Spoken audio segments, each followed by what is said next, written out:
Guess who's back? Back again.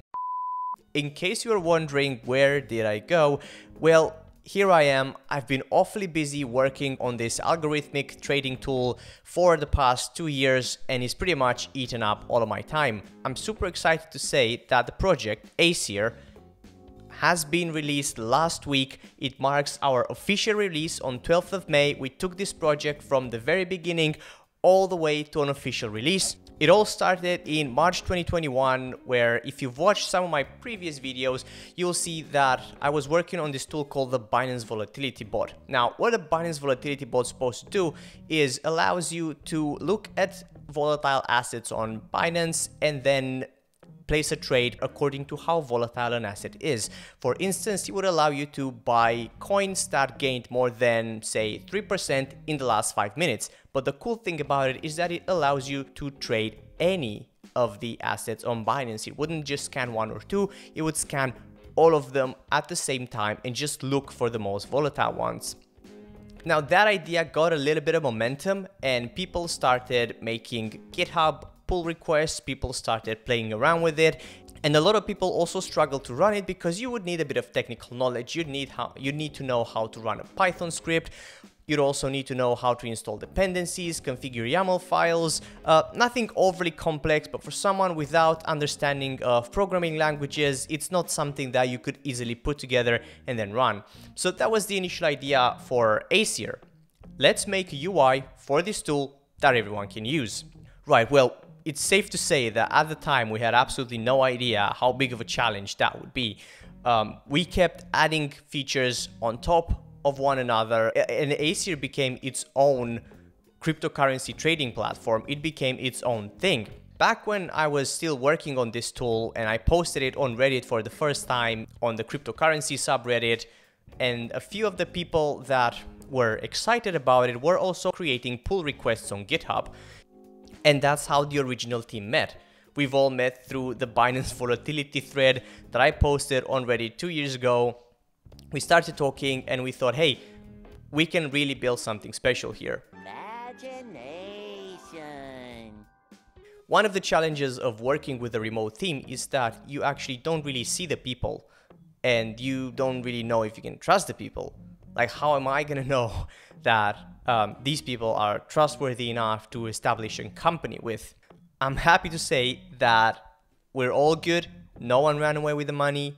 Now, the trust barrier out of the way comes the complexity of the tool itself. How did we actually do it? How did we actually build this thing?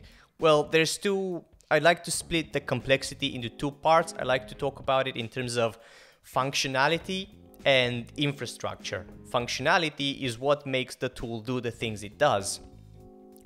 And we took the original Binance Volatility Bot and then we've added more features on top of that. Yes, you can still check by price change in a certain amount of time, but we've also added a trading view module. We've also added a technical analysis module. We've also added a DCA module as well.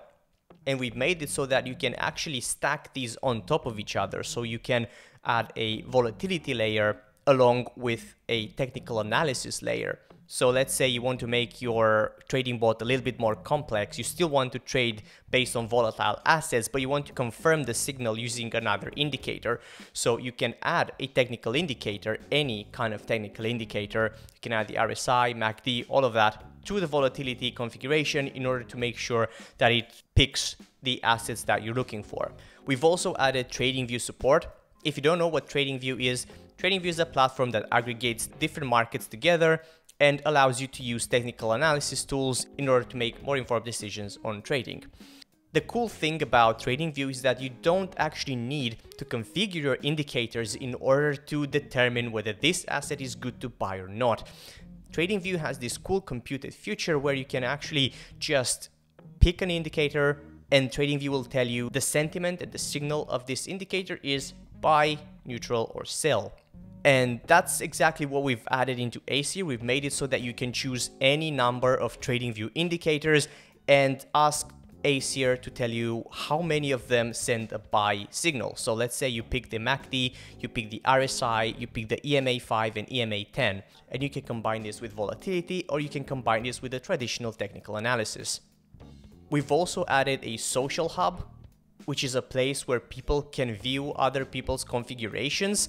You can also choose to make your configuration public or not, and if it's public, other people can clone it, or they can view exactly what your configuration is and then they build it themselves. There's a lot of functionality there, and it took us a good amount of time to be in a place where that's stable. That's why we had pretty much 3 soft releases. We've had the closed beta, where we picked a number of users to participate in the beta to actively help make the product better and find bugs and glitches. We had an open beta where we allowed kind of everyone to join, but with limited functionality. For instance, we didn't allow live trading. And obviously the final release, which just happened last week. When it comes to infrastructure, you also got to bear in mind that this is no longer a tool that you can just run locally on your machine like a Python script. It's a software as a service that needs to be able to scale efficiently. That also took time to figure out. But we're in a place right now where infrastructure is in a good place, functionality is in a good place, and I'm also really excited to be back, and I'm hoping to be able to make videos more regularly. I'm really keen to keep exploring cryptocurrency trading, but also cryptocurrency tech, Web3, AI, and tech in general. If you haven't subscribed to my channel already and you've made it to the end of the video, I congratulate you and I invite you to subscribe for more content and to check the links down below. It's been a long time coming, it's been a lot of work, and I'm really curious to see what all of you think about it.